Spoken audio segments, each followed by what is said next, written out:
Can we sustain the gains after 3 years? We are not seeing the gains. We are hoping that there will be gains. Yeah, even predicated on that hope. Okay. At the end of the day, I mean, look at the publications for the finance ministry. When she left, everything left with it. So how do we ensure that we don't slip back into the same thing and then we're back again talking about the same gains we've made, we lost everything? That's the risk. How do we do that? That's the risk. And you're completely correct.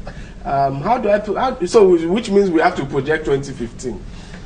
You know, in 2006, I write a newspaper column, and I kept writing, institutionalizing the reforms,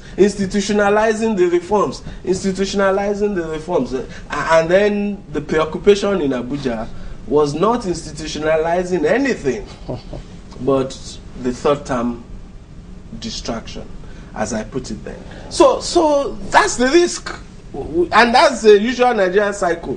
2 steps forward, 3 steps backwards. So let's again use the media and forums like this to raise awareness that there are 2 objectives. We want to engineer some change between now and 2015, but we want to consolidate and ensure there is no reversal. Yeah. But while we are working on engineering this change and all that, she talked about the economic blueprint. We'll go back there. I have a little question here. What about the states? If the states decide that they have their own economic blueprint, considering the fact that it's supposed to be one system, someone called it, I'm trying to find that word now, a quasi-system, that we have a quasi-system of government where everything just trickles down. So what happens if the federal government has its economic blueprint and the states have their own economic blueprint? How do we tie that in? Let's take the example of the needs process. The needs process, then again, that's one of the tragedies. But that looks like it's gone comatose. There was needs 2 that we were supposed to go into under Yaradua. 2003, 2007, we did needs. There was needs 2, and this was the same political party. This was Yaradua was the nominee of the outgoing president. It was the same party, the same. So there's some continuity there. But we dumped. So the only benefit we could have gotten out of that whole 2007 process was this continuity of policies. But even that we didn't get. So there was needs 2, and needs and needs 2. And that structure understood that issue you are saying. Needs designed a national economic strategy, projected and helped the states to develop a state economic strategy, the seeds that was feeding into needs, and even the local one, the leads at the local government level that was feeding into the state one. But we abandoned all that process. My suspicion is that we need to recreate that process without, and I insist on this, without endangering the principles of federalism. As states, it should be a consultative process. As a state, if there's some things I want to do that differs from your strategy, I should have the liberty to do it. But a process of discussion and engagement ensures that at least what we do, we're all going in the same direction anyway. What we'll do will harmonize something. But at the moment, would it be a fair assessment for maybe the average man on the streets there to say he measures the success of the economy by the cost of doing business in the country? He measures it by his own objective conditions, not just the cost of doing business, by whether he gets a job, credits, facilities. For a businessman, yes. For a business person, yes, he measures it by the state. Let's elevate it beyond the cost of business, because the cost of doing business is only one component of the investment climate and the state of business competitiveness around that economy. So if he needs a land to build a small factory, will he get it? How long will it take to get a C of O over that land? How long will it take to get a building approval? Will he get a loan from the bank? Yeah. What will be the interest rate? Is inflation 15% or 20%? All of those things. Can he find human capital to work with who are skilled? Can he fire them when they don't perform?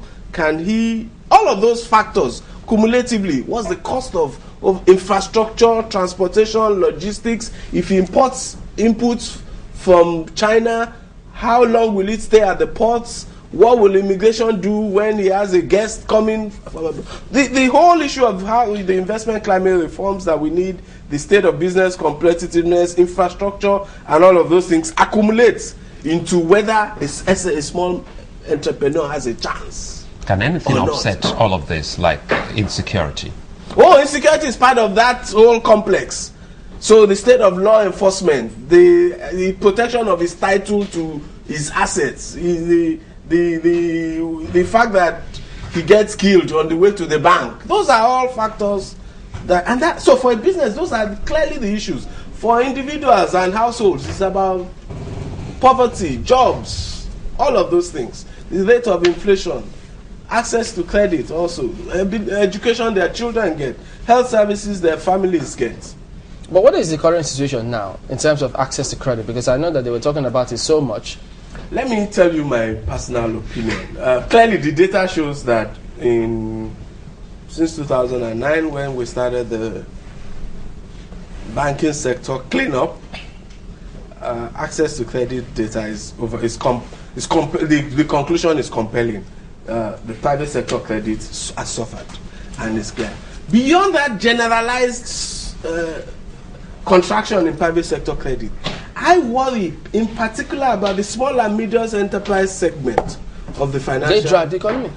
The big enterprises, the industries get credit.